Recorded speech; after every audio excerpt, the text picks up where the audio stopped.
Welcome everyone, my name is Nikos, aka Sephir, and this is Out of the Box, EDH. In tonight's video, we will talk about Betor, Ancestor's Voice, the legendary dragon of the Abzan, from the new Tarkir Dragonstorm set.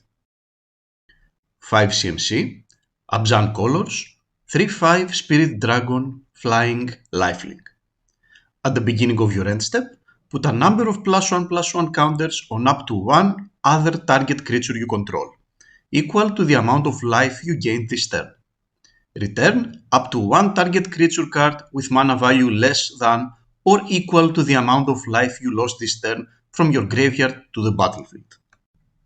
A very interesting and unique ability. There are many things going on here and many things we can build on. There is life gain matters, suicide effects matters, counters matters, and reanimation. What we need to understand though is that Betor is not an engine on his own. Except from the fact that he gains 3 life per turn from his own lifelink and puts 3 counters on a creature we control, he's actually a payoff of an engine that we have to establish beforehand.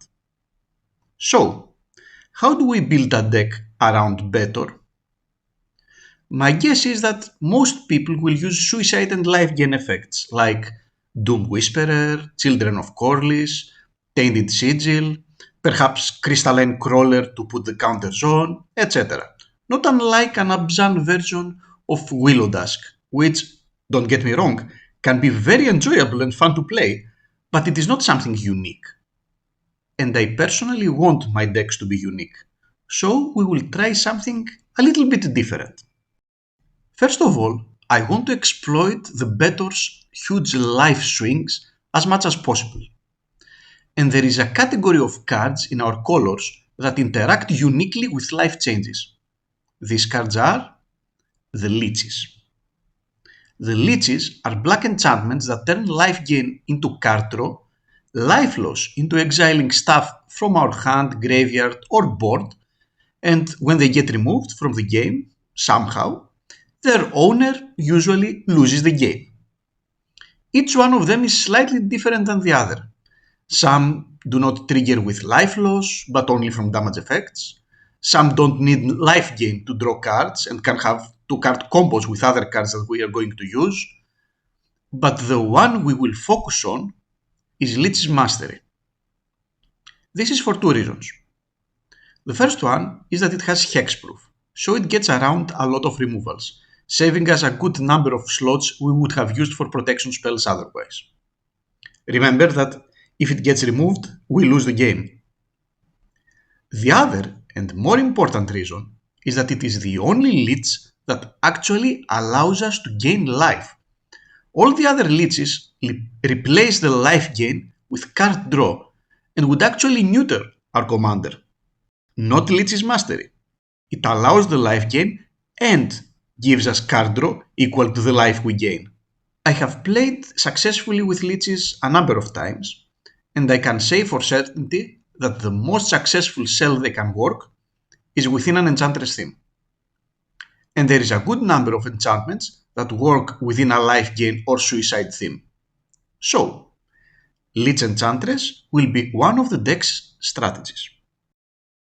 For the other focus of our strategy, we will have a look at Betor's creature type. Like all the Tarkir legendary dragons, it is a spirit dragon. There is a good number of fun spirits in these colors that do have synergies with life gain, life loss, Enchantress theme, or are just good reanimation targets. So, our Betor build will be a Lich Enchantress Spirit Tribal list. Now that we have found our strategy, let's talk about the actual cards. First of all, let's talk about our ramp. We'll use the enchantments Wild Growth, Utopia Sprawl, Fertile Ground, Carpet of Flowers, Sanctum Weaver, Cryptolithrite, and Enduring Vitality. By the way, in this list I will try to put 0 creatures that are neither spirits or enchantments.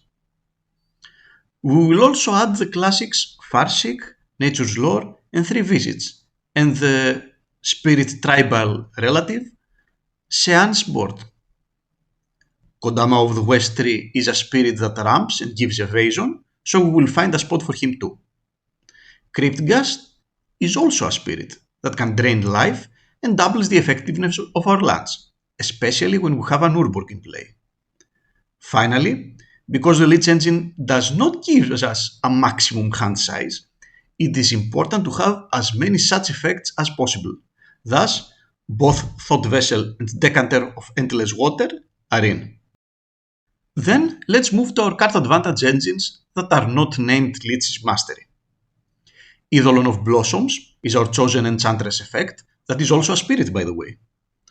Pact of the Serpent can provide with both life loss and card advantage, and the same is true about the enchantments Sylvan Library and Black Market Connections. The latter provides spirit tokens as well. Finally, Greater Good is both a card advantage engine and a sack outlet in case we want to reuse some of our spirits' ETB triggers by reanimating them with Betor. Let's move to the spirits.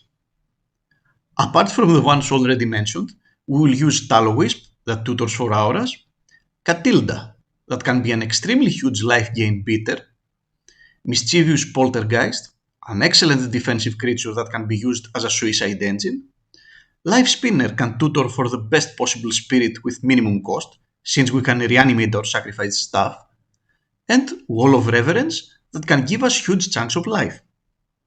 Then we move to some of our best reanimation targets, like Kokuso for massive life gain, Junji and Kura that can provide us with good card advantage, and of course, Kuro Pitlord that can extinguish entire boards while also be used as a suicide engine. We move forward to our enchantments.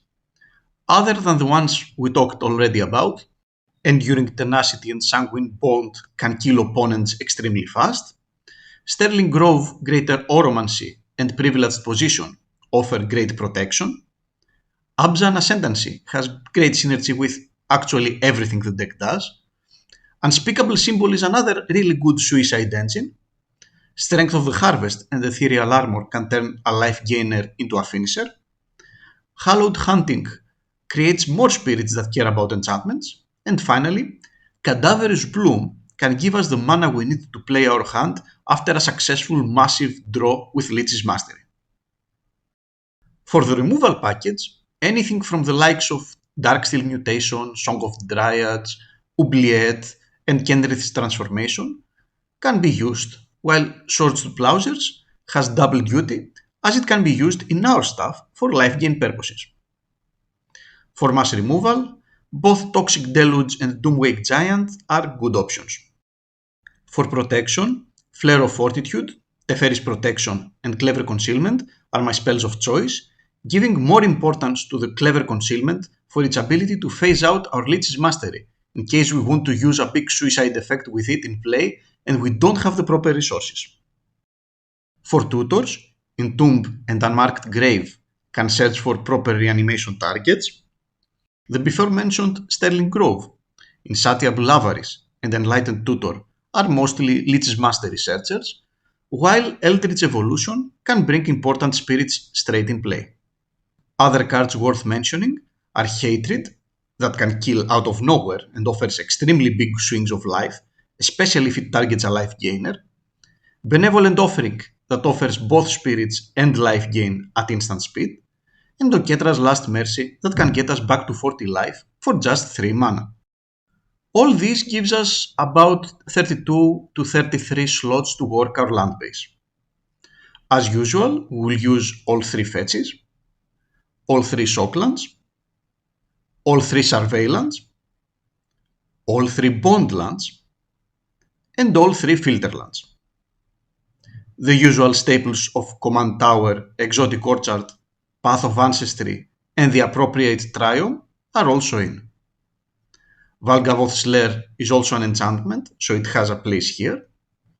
We already mentioned Urborg, and Reliquary Tower can be a key card. Hall of Heliod's Generosity can give us back enchantments, while Gaia Rich Sanitarium helps us discard possible big reanimation targets that we happen to draw. Finally, either Vault of the Archangel or Miren can be excellent life gain options to add. This leaves us about 6 spots for basics, as always giving priority to the forests because of the rank package. There are many more fun spirits someone might want to add in the list.